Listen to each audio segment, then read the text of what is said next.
সেই সব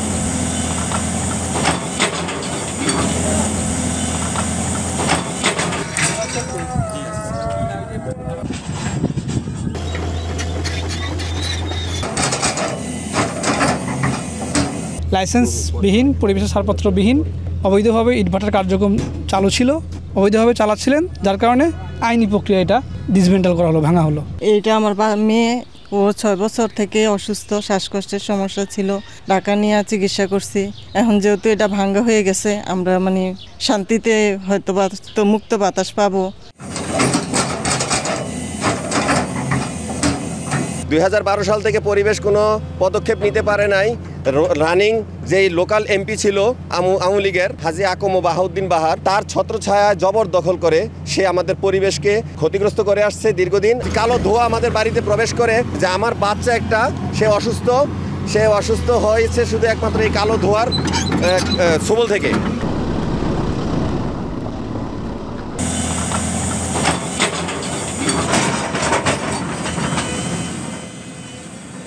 একটা অবৈধ ইটভাটা চলতেছে, এটার বিরুদ্ধে স্থানীয়দের অভিযোগ আছে। এই অভিযোগের ভিত্তিতে আমরা 2022 সালে এখানে এসে আমরা ইটভাটাটাকে কার্যক্রম বন্ধ ঘোষণা করি। তখন উনি অঙ্গীকার করেছেন যে উনি ইটভাটা বন্ধ করবেন এবং ওনাকেও সেই সময় জরিমানা করা হয়। তৎপরবর্তীতে ওনাকে ইটভাটা কার্যক্রম বন্ধ রাখার জন্য সুযোগ দেওয়া হয়েছে। যেহেতু উনি আইনি নির্দেশ অমান্য করছেন, আজকে আমরা এ কারণে উচ্ছেদ অভিযান আসলাম।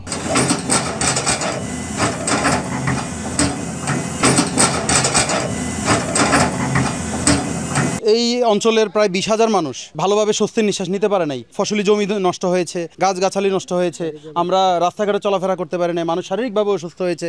পরিবেশ অধিদপ্তর এবং জেলা প্রশাসককে আন্তরিকভাবে এবং এলাকাবাসীর পক্ষ থেকে আমি ধন্যবাদ জানাচ্ছি।